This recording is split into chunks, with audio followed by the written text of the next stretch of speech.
Good morning. My name is Deacon Satterwhite. This broadcast is being sent to you from the Mount Orange Missionary Baptist Church, 2510 West 10th Street, Texarkana, Texas, where the Honorable Johnny Riley is the pastor. I've been assigned today's Sunday school lesson entitled Invitation to Wisdom. There are three outlines involved in this lesson. The first outline is Wisdom's House. The second outline is Wisdom's Beginning. And the third outline is Folly's House. I'll read a few passages from Proverbs 9th chapter, verses 1 through 6. It reads as follows. Wisdom has built her house. She has set up its 7 pillars. She has prepared her meat and mixed her wine. She has also set her table. She has sent out her servants, and she calls from the highest points of the city. Let all who are simple come to my house. For those who have no sense, she says, come, eat my food, and drink the wine I have mixed. Leave your simple ways, and you will live forever, walking the ways of the insight. There's wisdom all around. We live in an information world. Wisdom is a learned behavior. I read somewhere that a wise man learns from his mistakes, but an even wiser man learns from the mistakes of others. I can recall a friend of mine back in my younger days. We went out to buy a car. He found a car that he wanted. We just teenagers. We don't know nothing about cars. He wanted the car. He saved up his money. I think $700 he had. Bought this car from this man across town. He was happy. He didn't do no homework on the car. Didn't check nothing out. Like I said, didn't know anything about a car. We paid him cash. He did, rather. We got the car almost home, about a block from his house, matter of fact. And the car stumbled, puff of smoke came out the back of it, steam started coming out the front. We had to push the car into his driveway. I think he spent the rest of that summer with that car under somebody's shade tree trying to get it fixed. He kept that car for a year or so before he finally got wise and got rid of it. But he learned a lesson in that story. I mean, he realized he needed to do his homework. He should have asked somebody something. He should have took somebody who had some sort of knowledge of cars with him before he made this purchase. Of course, I learned something too, as I said earlier. I learned from his mistakes. When I got ready to buy my car, I did my research. I did my homework. Matter of fact, I bought me a 30-day warranty, I believe I did.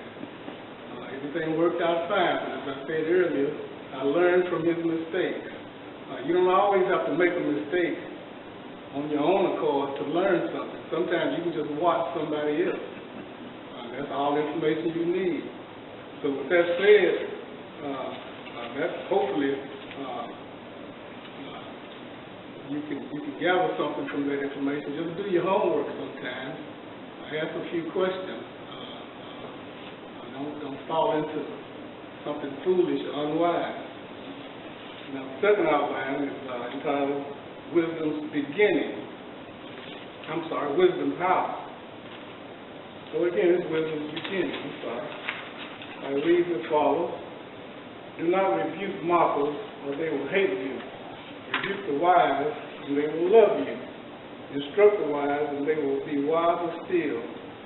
Teach the righteous, and they will add to their learning. Have you ever asked somebody for directions, how to get from point A to point B?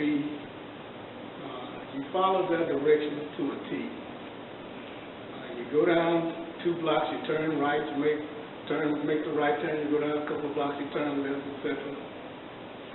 Only when you get there, it's nowhere near the place you need to be. that happened to me once, and I was just angered about it. I finally got back to this friend of mine, and I told him about it, because I told him those were the dumbest instructions I'd ever seen. Out of that came an argument.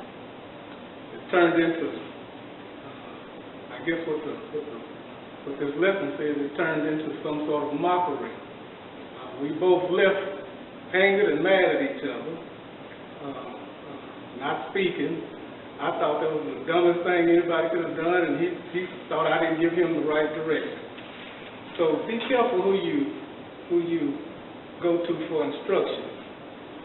You know, on the other hand, I went to a dear friend of mine, as a matter of fact, my cameraman here, Deacon Robinson. I asked him something about a scripture I read in the Bible. He didn't know the answer offhand, but he told me he'd get back with me on it. Sure enough, he did. We went over what was read, and we came to a conclusion about this particular scripture. In that, I had pushed him into learning something, pushed him into being a wiser person, and so when he came back to me, he gave me that same knowledge, and I became wiser myself. So again, learn and know about who you're talking to and what you're talking about. Find the right people to talk to when you need information. Now again, last outline is Folly's house. I want to read this. Before I read it, I want to put a disclaimer on it. It may be somewhat,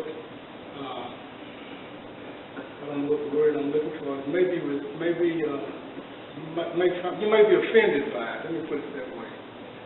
So I'll make clarifications after I read it. It says here, NIV version, Proverbs 9th chapter, 13th through 18th verse.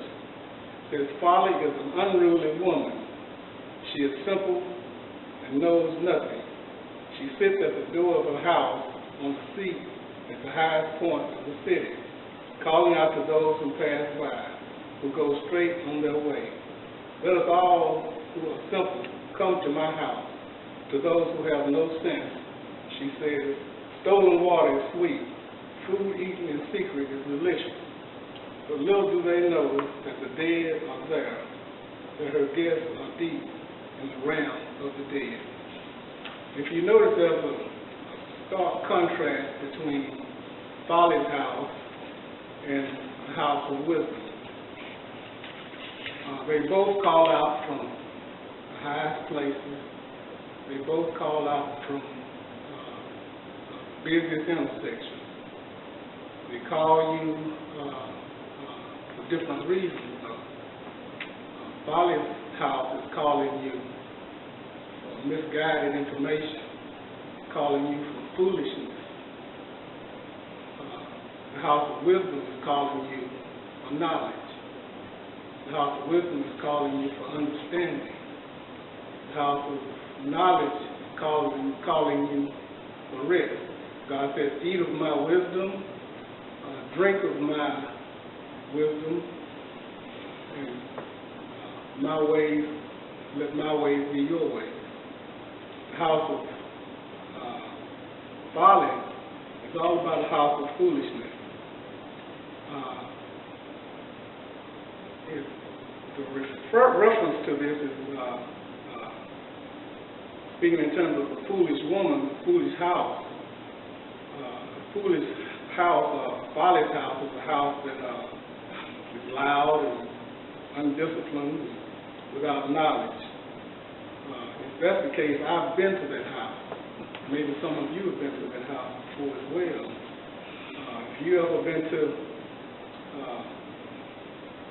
a few places, your unsavory places, I'm sure you've been to a house of folly. You ever been to a house of folly and didn't know you were there until after you got there? That's a house of folly. It could be a liquor store. It could be a gambling shack around the corner, somebody's dope house. It could be a casino. Anywhere there's foolishness, anywhere there's a waste of your time, is considered a house of folly. So you make the choice of which house you want to be in. You want to visit a house of wisdom, or do you want to rest in the house of folly? The house of folly has nothing good for you there. All it has is evil and contriteness. The house of God has rest. It has peace. It has understanding. Hey, that's my time. I hope there was something in this for you. I certainly enjoyed doing it. As I always say, stay blessed.